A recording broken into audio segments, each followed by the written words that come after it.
Comme promis, à quelques 150 mètres des chantiers route que vous avez vu sous vos yeux, avec beaucoup de témoignages de la population qui en est bénéficiaire.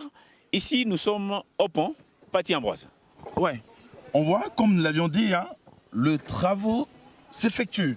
On trouve les ouvriers à pied d'œuvre, mais également l'ingénieur qui est inamovible, il est partout.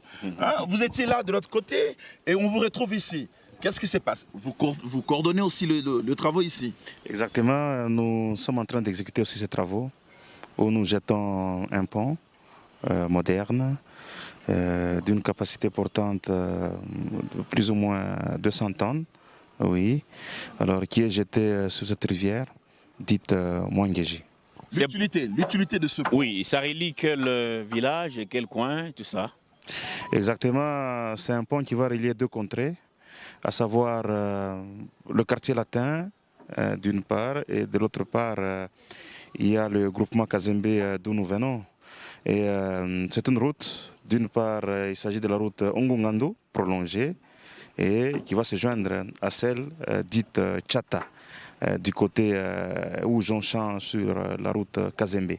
Et pourquoi le travaux ne se effectue que dans un coin spécifique?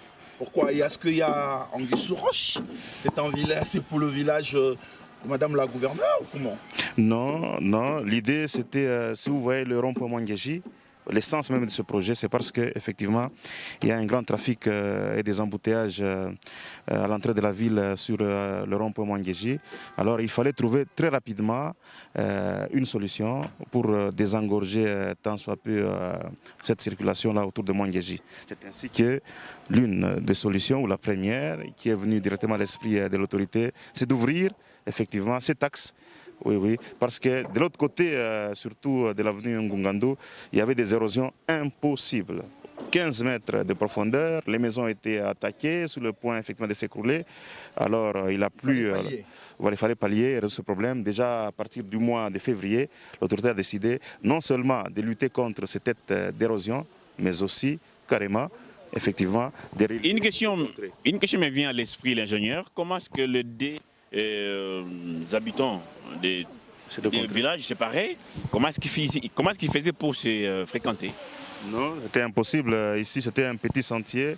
Et parfois, pendant la saison pluvieuse, c'était une période de crue. Les eaux chaque fois, il y avait beaucoup d'eau ici. Il y avait même parfois des morts d'hommes ici. C'était terrible pour pouvoir escalader, vaquer ou traverser, aller de l'autre côté. Alors, il a plu à l'autorité de dire non, fini ce calvaire. On jette un pont qui va relier les deux contrées et qui va, en tout cas, de ce fait, servir de raccourci, entre guillemets, ou d'un chemin dévié par rapport à la principale, la route, parce que c'est presque parallèle à la 39. Comme pour la route qu'on a visitée tout à l'heure, ces ponts, les travaux ont commencé quand? Ça prendra combien de temps pour terminer? Ces travaux ont été lancés au mois de février, et normalement, c'est pour une durée de plus ou moins 6 mois. Donc, au plus tard, en tout cas le 1er septembre, et le pont et la route qui passera au-dessus, qui sera aussi asphaltée, tous ces travaux seront finis. Mais à l'image d'ingénieur, nous remarquons que c'est loin de terminer. Est-ce que dans 2 mois, vous êtes sûr que dans 2 mois, tout ceci sera remblayé complètement? Oui, tout ceci sera fait. En tout cas, maintenant, je dirais bien 2 mois, plus ou moins 2 mois et demi, ça sera fait. Pas de souci. Voilà. Donc, c'est toujours Mouska qui continue à patronner les travaux? Oui, c'est Mouska qui est en charge aussi de ces travaux. Donc, au-dessus de ces ponts, il y aura la route? Il y aura la route. Les images ou les dessins sont là. Je pense qu'on pourra y revenir pour que je vous explique. C'est une route de combien de kilomètres? Ici, entre les deux, normalement c'est 3,2 km. Donc de Kazembe jusqu'au rond-point. Il y a un rond-point communément appelé Mupeto, en tout cas au croisement des avenues Ngungando prolongées, ainsi que Mandrandel de l'autre côté. Donc tous les fonds pour ces chantiers sont déjà disponibles et qu'il n'y aura pas arrêt des travaux? Il n'y aura pas arrêt des travaux. Nous sommes en train de travailler à pied d'œuvre. Ici aussi c'est 24/24. Même de nuit, nous avons nos amis qui travaillent. Pour l'instant, ils sont dans la phase de coffrage. Ils ont fini la première étape de ferraillage. Vous avez vu, vous voyez effectivement tout ce que nous avons comme armatures métalliques qui ont été bien tissées, voilà, et dimensionnées convenablement. Maintenant, ils finissent le coffrage, je pense, demain, pour que d'ici jeudi, effectivement, nous puissions passer à la deuxième étape de bétonnage. Alors, Pathé Ambroise, c'est une merveille, parce que donner non seulement les ponts, mais aussi la route aux habitants des 5 coins, c'est une solution louable. Oui, nous encourageons cette mesure, qui est une mesure salvatrice. Il faut dire que le général a décidé, il a bien dit qu'il y a eu mort d'homme ici. Quand une décision comme ça vient, il faudra applaudir et encourager. Et je demandais tout à l'heure,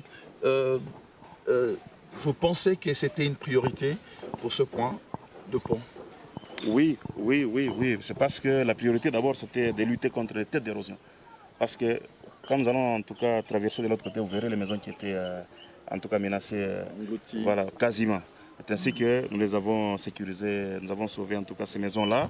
Maintenant, pourquoi traiter seulement les têtes d'érosion? Voilà. Et aussi longtemps qu'il y avait un projet déjà d'une route qui devrait relier les deux contrées. Voilà, et désengorger Mwangeji.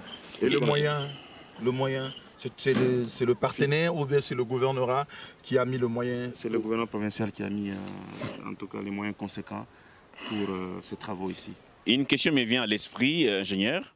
Quelles sont les difficultés que vous rencontrez sur différents chantiers? La route, les ponts et autres? Bon, les difficultés, c'est parfois la sensibilisation de nos frères, voilà, et qui sont bénéficiaires de ces travaux. Parfois, nous enregistrons des cas de spoliation d'équipements, oui, et de vol aussi, soit des matériaux ou de matériel de travail. Voilà, mais une fois sensibilisés et nous y mettons une sécurité conséquente, il n'y a plus de soucis. Voilà, il n'y a plus de soucis, voilà. Donc, c'est en gros, je dirais bien, voilà, le hic. Voilà. On va essayer de descendre sous le chantier avec votre permission. Merci. Mesdames, Messieurs, restez branchés et vont voir comment est-ce que ça évolue le chantier ici au pont. Comment on appelle encore le pont? Rappelez-nous. Bon, les uns l'appellent pont Tchata, mais ce sera plutôt le pont Fifi Masuka. Le pont Fifi Masuka. Ce n'est pas un nom qui va créer une polémique. Non, elle est l'initiatrice du projet. Elle a pris ce risque-là. Et voilà. Il a cru en ce projet qui est en train de se matérialiser. Quoi de plus normal que qu'on le baptise par son nom. Pour essayer de l'immortaliser davantage. Pont Fifi Masuka, mesdames, messieurs, sur vos images.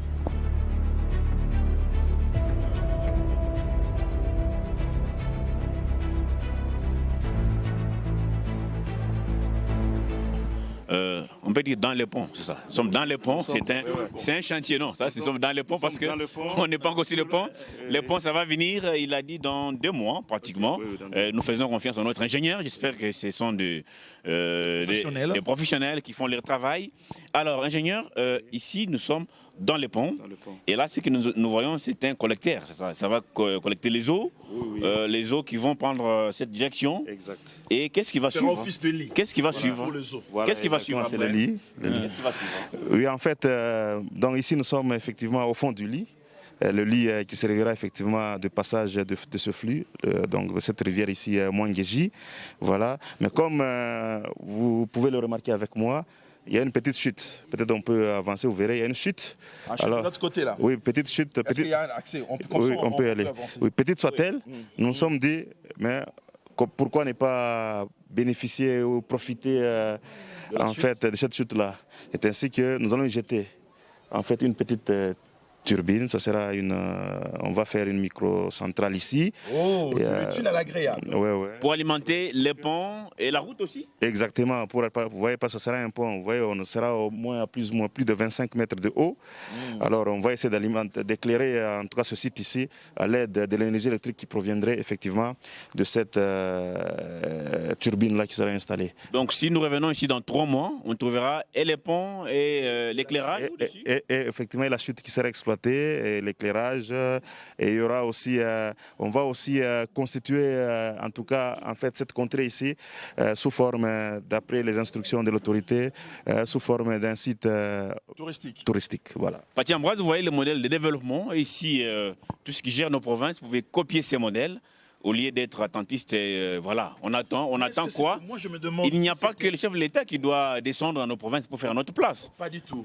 Moi, je me demande, Crispin, si c'était établi dans le projet, dans la feuille de route de la province, ou bien c'est une initiative qui est venue parce qu'il y a eu une situation calamiteuse, tout ça.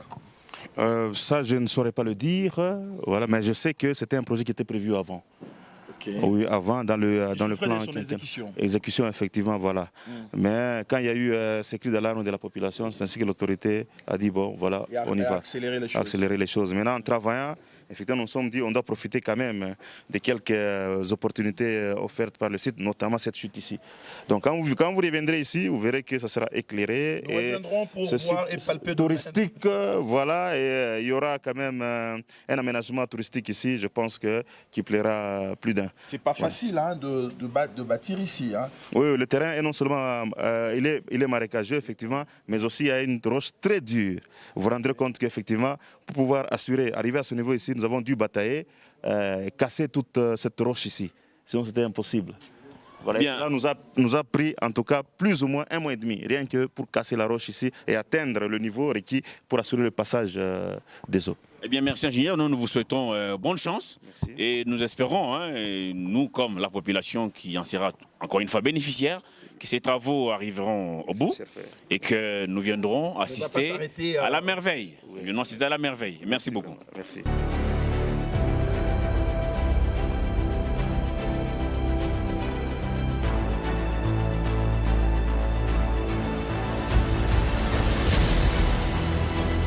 On sent qu'il y a une détermination de faire des choses, il y a tout un plan. Vous êtes professeur ou quoi? Professeur d'université, oui. Alors, bien souvent au Congo, nous voyons le plan, mais à la réalisation, c'est autre chose. Est-ce que vous prenez soin, comme vous le faites avec vos étudiants à l'université, pour que nous aboutissions à ce que vous avez montré de l'autre côté, là, à la finition? Exactement. Je pense qu'en tant que professeur d'université, je suis mieux placé pour pouvoir donner l'exemple. Voilà, j'enseigne des cours à mes étudiants. Quoi de plus normal de pouvoir les appliquer et voilà, bien sûr, donc de la conception jusqu'à bien sûr à la réalisation, d'autant plus que parmi mes collaborateurs figurent les étudiants, mes anciens étudiants, voilà, qui sont aguerris maintenant. Voilà. Et il faut dire qu'ils vous observent, hein? Ils vous observent et il ne faut pas que, lorsque nous allons revenir ici dans 3 mois, pour constater et que l'ouvrage présenté et la maquette, et que ce soit comme le jour et la nuit. Non, sinon je manquerais plutôt d'arguments une fois dans l'auditoire devant les autres étudiants qui sont en pleine formation. Voilà. Donc, effectivement, mes étudiants peuvent compter sur moi, toute la population peut compter sur moi, les autorités peuvent aussi compter sur moi. Je suis un fils du terroir. Et nous sommes déterminés. Ah bon, chers étudiants, c'est l'occasion de mettre votre professeur à l'épreuve. Venez contempler la maquette. Et dans 3 mois, comme nous autres, hein, venez aussi assister à l'inauguration de la Paty Ambroise pour voir si l'ouvrage livré va ressembler à la maquette. On va voir la finition, parce que c'est ça qui nous intéresse. Voilà. On voudrait bien qu'on assiste à ça. Messieurs, mesdames, le Lualabé, le Lualabèze, chers étudiants, votre professeur, nous le mettons en défi parce que nous revenons dans 3 mois. 3 mois, effectivement, 3 mois. Pour voir ça. Défi à relever. Effectivement, à relever.